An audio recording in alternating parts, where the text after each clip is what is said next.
Quero que abram as suas Bíblias comigo em Mateus, capítulo 24, o terceiro versículo, Mateus 24, 3. Estando assentado no Monte das Oliveiras, chegaram-se a ele os seus discípulos em particular, dizendo: Dize-nos quando serão essas coisas e que sinal haverá da tua vinda e do fim do mundo. E então, no capítulo 1 de Atos, começando com o versículo 8, mas recebereis poder ao descer sobre vós o Espírito Santo, e sereis minhas testemunhas, tanto em Jerusalém como em toda a Judeia e Samaria e até os confins da terra. Ditas estas palavras, foi Jesus elevado às alturas, e uma nuvem o encobriu dos seus olhos. Eu creio que foi uma nuvem de anjos. Anjos anunciaram o seu nascimento, e creio que anjos o escoltaram de volta ao Pai. E estando eles com os olhos fitos no céu, provavelmente com lágrimas nos seus olhos, eis que dois varões vestidos de branco se puseram ao lado deles e disseram: Por que estáis olhando para as alturas? Este mesmo Jesus que dentre vós foi assunto ao céu, há de vir da mesma maneira como ouvistes subir para o céu. Que gloriosa promessa e esperança isto é para nós neste período da história. Sabem, quase todas as igrejas que eu conheço ensinam que Jesus vai voltar outra vez. E o mundo secular de hoje, os jornais seculares, estão falando sobre Armagedon. A revista Time disse no outro dia que a maior preocupação na vida de todo o povo americano é o vindouro apocalipse.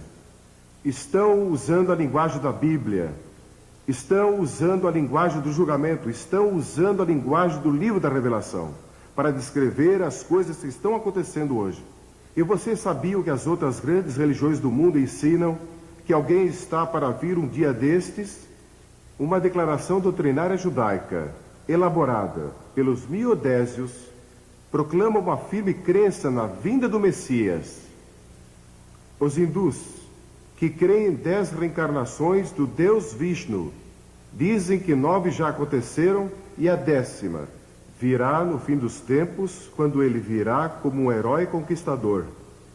O budismo aguarda uma futura encarnação de Buda. O islamismo, tanto o grupo dos xiitas como o grupo dos suni, estão esperando a vinda de um líder nos últimos dias da terra. E os xiitas creem que ele já surgiu e está escondido em algum lugar secreto até o dia da sua manifestação antes do fim do mundo. E os sunis creem que ele ainda não apareceu na história do islamismo. Mas de onde vem essa crença universal?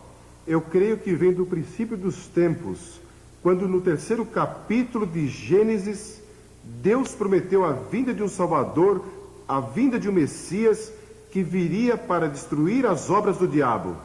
Mas os discípulos fizeram 2 perguntas. Qual será o sinal da tua vinda? Quando virás outra vez? E quando vai ser o final dos tempos? Não sabemos a resposta delas. O Senhor Jesus disse que não devíamos especular sobre datas. Há muitos sinais. Alguns teólogos contaram 21 sinais dados apenas por Jesus, sem contar os sinais mencionados em outras partes da Bíblia. Há pelo menos 5 que quero mencionar de passagem. Primeiro, ele disse que seria como nos dias de Noé. Estariam comendo e bebendo e casando e dando-se casamento, trocando esposas, e que a moralidade estaria no nível muito baixo. Seria como Sodoma e como Gomorra. Então, segundo, que haveria um aumento de criminalidade. Jesus disse que logo antes do fim haveria um desrespeito à lei no mundo todo. Ele disse: ouvireis falar de sedições. Em Lucas,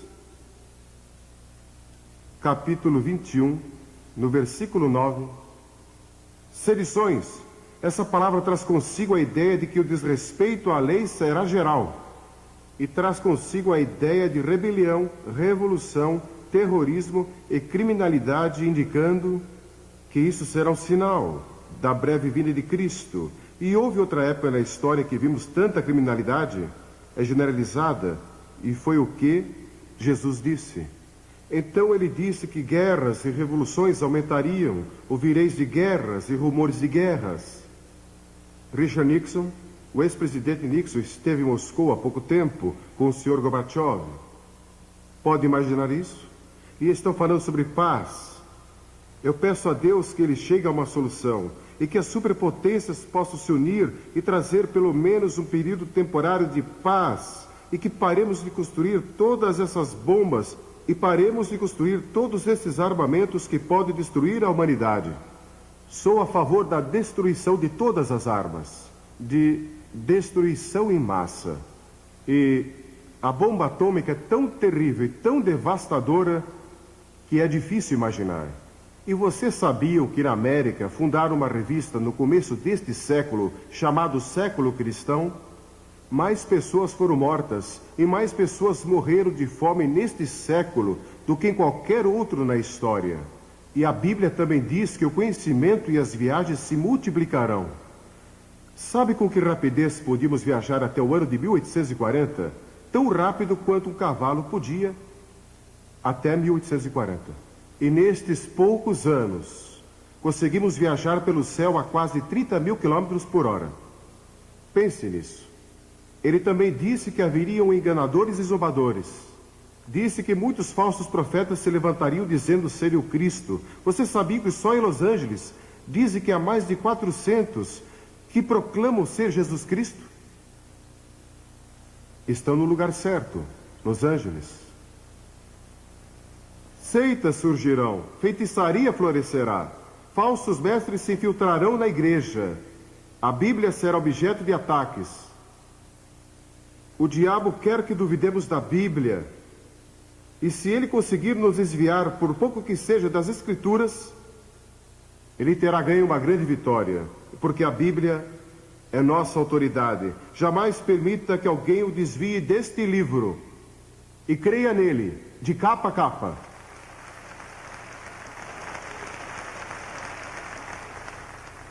Agora, este mundo tem uma necessidade urgente de liderança. Quem vai acabar com o mal? Quem vai trazer paz a este mundo?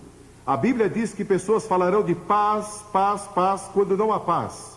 Nunca ouvi falar ou li de um momento na história em que a palavra paz foi usada com tanta frequência. Outro sinal que Jesus está para voltar. Um diplomata europeu disse algum tempo atrás que se o diabo pudesse resolver os problemas do mundo, ele seguiria o diabo. E alguns deles já estão seguindo o diabo. Uma menininha estava observando um velho relógio quando devia dar 12 badaladas e alguma coisa estava errada e deu 13 badaladas. Ela correu para a mãe e disse: "Mamãe, é mais tarde do que nunca foi antes." Bem, quero lhes dizer, é mais tarde do que jamais foi antes. Nunca foi tão tarde antes, mas quero dizer outra coisa. Deus tem um plano. Deus tem um plano. Ele não abandonou este planeta para vaguear pelo espaço como um robô perdido. Filósofos seculares estão perguntando o que é a história afinal, por que o homem está sobre a Terra, para onde está indo? Alguns dizem que a história é como uma mosca bêbada com as patas sujas, de tinta fresca, cambaleando através de uma folha de papel. As pegadas não levam a lugar nenhum e não tem qualquer sentido ou nexo. A moderna filosofia hedonista foi descrita como um homem cego, numa sala sem janelas, procurando um gato preto que não está lá. E isto descreve alguns dos nossos atuais. Não tem qualquer ideia do que está acontecendo. Não consegue discernir de forma alguma que Deus tem um propósito. O grande ensino da Bíblia é que Deus não abandonou o mundo. Ele tem um plano. E seu plano é que Jesus Cristo vai voltar e trazer paz e justiça ao nosso mundo. Mas até lá, você e eu temos uma tarefa a cumprir. Nosso Senhor disse: ocupem-se, sejam fiéis até que eu venha. E ele também disse que o Evangelho do Reino será pregado a todas as nações e então virá o fim. O Evangelho vai ser pregado a todo o mundo. E no mundo sem esperança, devemos deixar Amsterdã com uma mensagem de esperança. A Bíblia diz que somos salvos e mantidos pela esperança, e a esperança não confunde. A Bíblia ensina que ele vai voltar entre nuvens, e todo olho o verá. E para nós que o conhecemos como nosso Salvador, vai ser um momento glorioso e emocionante quando Jesus voltar outra vez. E ele vai nos levar consigo, se cremos nele, e seremos arrebatados. E muitas coisas vão acontecer, mas não vamos falar nisso aqui. Mas para aqueles que rejeitaram, aqueles que rejeitaram Jesus Cristo, vai haver choro e pranto e ranger de dentes. Porque a Bíblia ensina que o inferno existe. Nós não gostamos de pregar sobre isso, nem falar sobre isso, mas está na Bíblia, e Jesus falou mais sobre isso que qualquer outro. E se formos fiéis à Bíblia, pregaremos sobre o inferno e o julgamento, avisando o povo. E uma razão porque há tanto pecado no mundo hoje, é porque o homem perdeu o medo de que existe um inferno. Devemos ajudar os necessitados, os pobres e oprimidos. Devemos lutar por justiça social. Mas nossa tarefa primordial é proclamar o Evangelho da redenção centralizado na cruz e na ressurreição.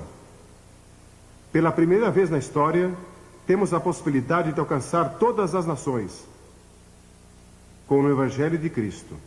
Estão sendo alcançadas hoje, todas, praticamente pelo rádio. O Dr. Profride estava falando comigo hoje.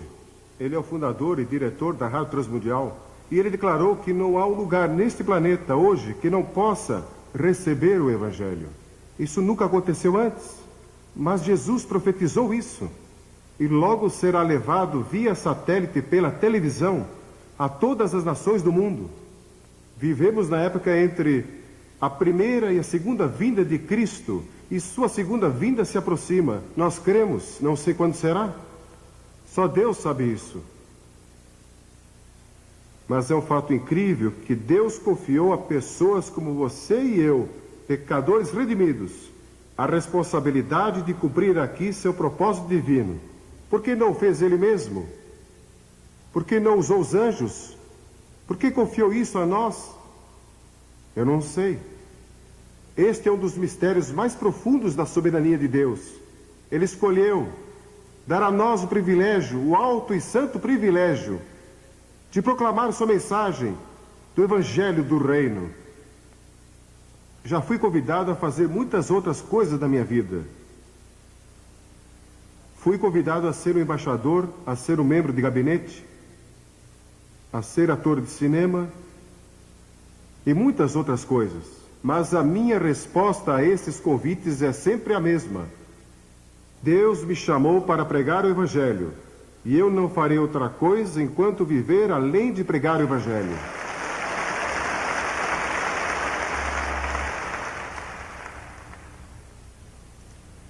Ele quer que proclamemos a mensagem do Evangelho do Reino. E isso quer dizer que o que estamos fazendo aqui em Amsterdã é mais importante do que o que estão fazendo nas Nações Unidas.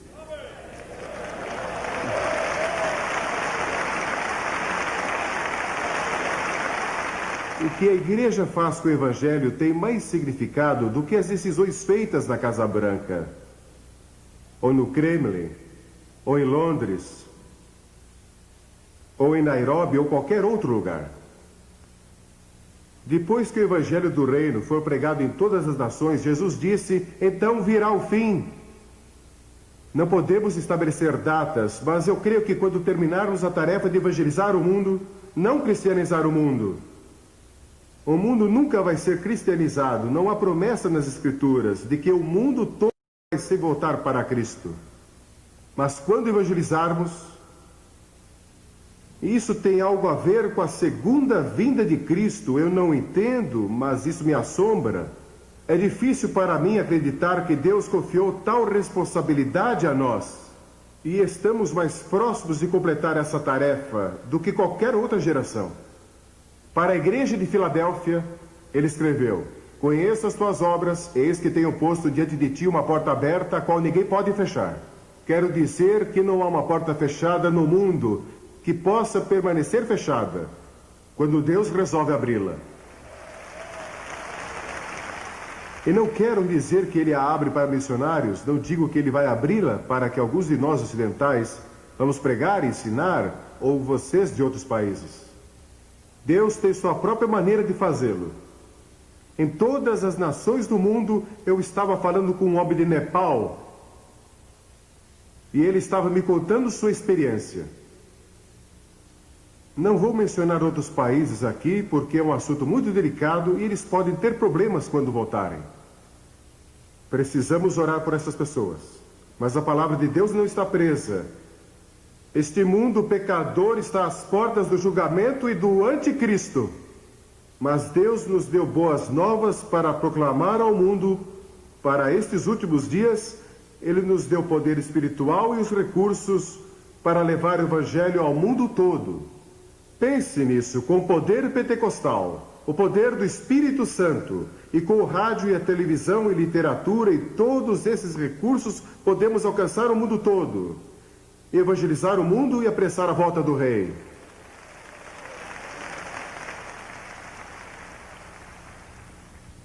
Se você não rededicou sua vida e seu ministério a Cristo durante estes dias em Amsterdã, eu oro que eu faça hoje.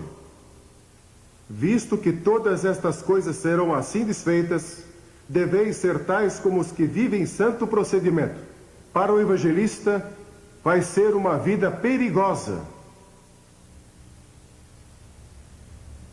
Vai ser uma vida solitária para vocês e suas famílias, em muitas áreas.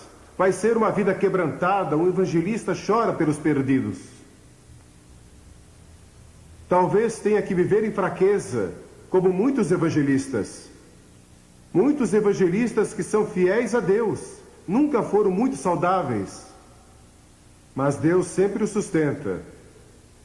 Eu olho para alguns aqui que são fortes e saudáveis, e vocês podem até dormir de pé, encostados a um poste.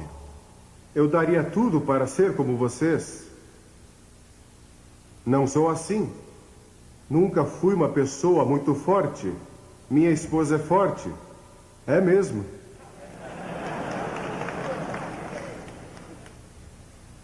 Ela nunca me bateu até hoje. Eu nunca bati nela. Acho que ela sentiu vontade muitas vezes. E com muita razão. Mas eu creio que estamos vivendo no último período da história.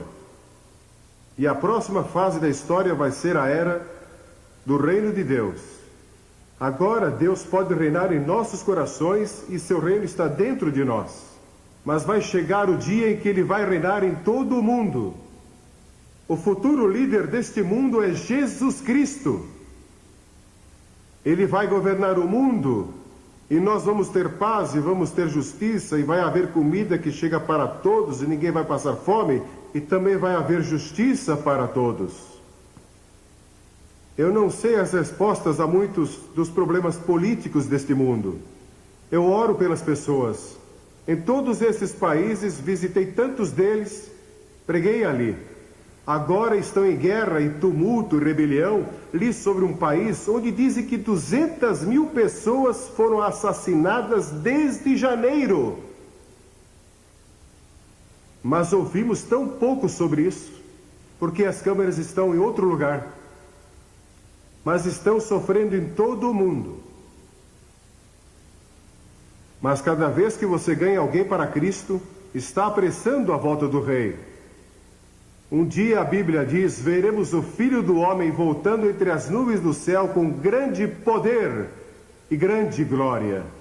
E fiquem sabendo que não há poder militar neste mundo, nem bomba atômica ou de hidrogênio que possa enfrentá-lo quando ele vier.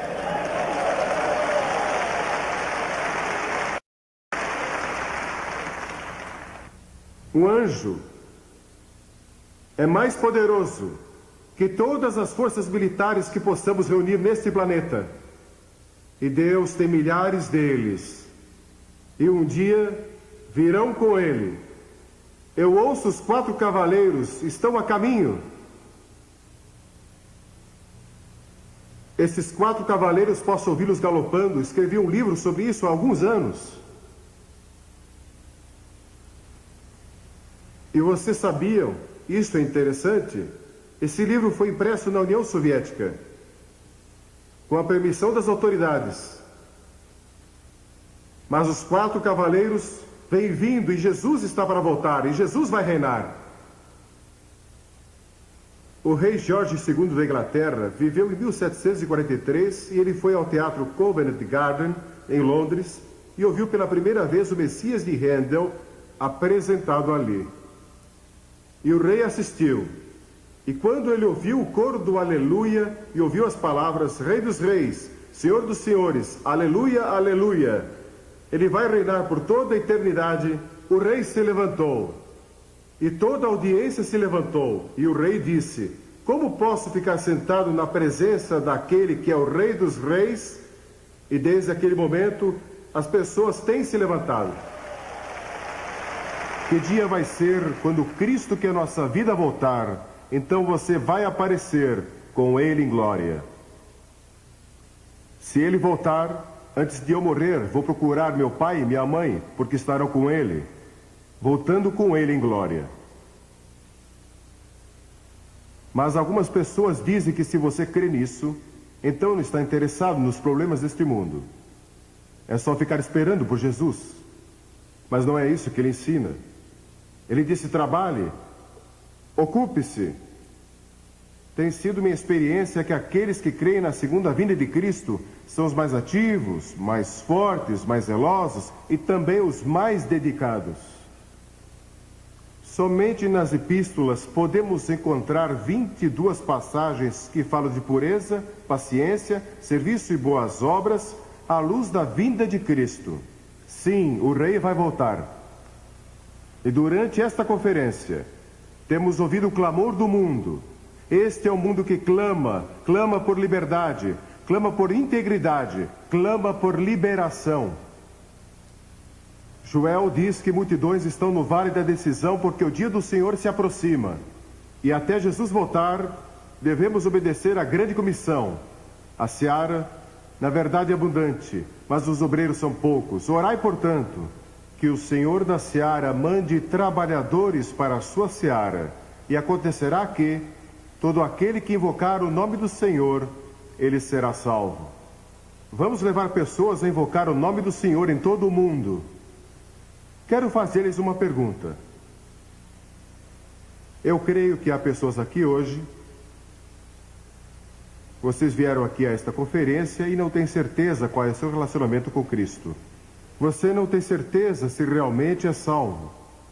Tem algumas dúvidas a respeito? Não saia deste recinto aqui hoje sem resolver isso. Tenha certeza. Conheci muitos pastores e conheci muitos evangelistas que no fundo do seu coração não tinham certeza de seu relacionamento com Cristo. E alguns aqui. Quero fazer-lhes esta pergunta. O que você faria se soubesse que Cristo vai voltar em um minuto e fosse o único a saber disso? Você cairia de joelhos, clamando por misericórdia, compreendendo que nunca realmente o conheceu? Imagine que fosse 45 segundos. E há muitas pessoas a quem você deixou de testemunhar e o sangue delas está em suas mãos. Ou se você fosse o único a saber que Cristo vai voltar em 30 segundos, você correria pelas ruas gritando a plenos pulmões: Jesus está voltando, arrependam-se e creiam, arrependam-se e creiam. Ou se tivesse 20 segundos e compreendesse que não viveu uma vida santa, não está pronto para encontrar a Cristo e você está desesperado. 10 segundos. 9, 8, 7, 5, 4, 2, 1 e não está preparado. Você pode se preparar hoje. Vai chegar o dia quando todos os nossos sonhos e esperanças se realizarão e Deus vai limpar as lágrimas de todos os olhos, e não haverá mais morte, nem tristeza, nem pranto, nem haverá mais dor, porque todas as coisas velhas terão passado. Sim, vou encontrar você no céu, se você conhece a Cristo. Vou ver você no céu e sei que vou para lá. Nunca tive dúvida a respeito. Sabe por quê? Porque se minha salvação dependesse de Billy Graham, eu estaria perdido. mas depende do Senhor Jesus Cristo e do que Ele fez na cruz e da sua ressurreição. Tudo está nele. Porque pela graça somos salvos, mediante a fé, e isso não vem de vós, é um dom de Deus, não de obras, para que ninguém se glorie. Se você conseguisse salvar a si mesmo, você andaria pelo céu dizendo, vejam, consegui chegar aqui sem a ajuda de ninguém. Mas o que você tem que fazer é chegar diante de Deus e dizer, Deus tem misericórdia de mim. Venha até a cruz. A graça de Deus vai alcançar você, não importa onde você esteja. Ouvi a história de 2 rapazes numa universidade. E no quarto ao lado havia um jovem que era radioamador. Você sabe o que é um radioamador? Acho que sim, muitos aqui provavelmente fazem isso. Você tem um rádio que pode ser operário da sua própria casa e você pode falar com pessoas em todo o mundo. Então, esses jovens conectaram alguns fios àquele aparelho de rádio. E na noite seguinte anunciaram, com tom de voz muito profissional, que a América estava sendo atacada e o país todo provavelmente seria destruído em menos de 1 hora. E aquele radioamador ouviu aquilo no seu aparelho. E ele acreditou. E saiu correndo e gritando a plenos pulmões. Preparem-se. Vamos, preparem-se. Nós vamos ser destruídos em 1 hora. E sem os seus sapatos, vestido apenas com um short, ele correu até o dormitório das meninas e gritou em alta voz, preparem-se. O mundo vai acabar para nós em menos de 1 hora. E uma jovem abriu a janela e perguntou, você realmente crê nisso? Ele disse sim. Ela disse, bem, se você crê, eu também creio. Eles foram e acordaram o Deo da universidade. E o Deo acreditou. Então ele acordou o presidente da universidade e ele acreditou. E quando faltavam cerca de 20 minutos para a hora marcada, eles estavam todos orando. Porque aquele jovem estava disposto a ser ridicularizado para comunicar a mensagem. Porque um homem creu. Ele conseguiu convencer toda uma universidade. Ele acreditou naquela mensagem falsa. Milhões hoje estão crendo em mensagens falsas. Nós temos a mensagem verdadeira, a palavra de Deus, o Evangelho de Jesus Cristo, mas nós cremos nele. Acreditamos nele.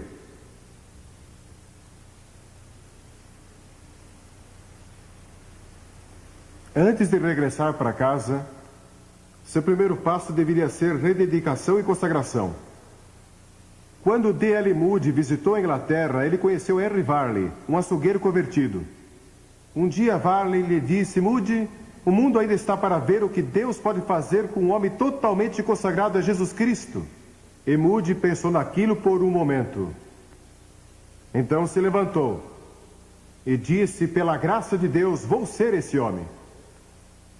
Você vai dizer isso de Uganda? Você vai dizer isso das Ilhas Salomão? Você que é da Austrália vai dizer isso? Vou ser o homem de Deus para meu país, vou ser o homem de Deus para a minha vila, para a minha cidade, onde eu moro. Vou me entregar totalmente ao Senhor.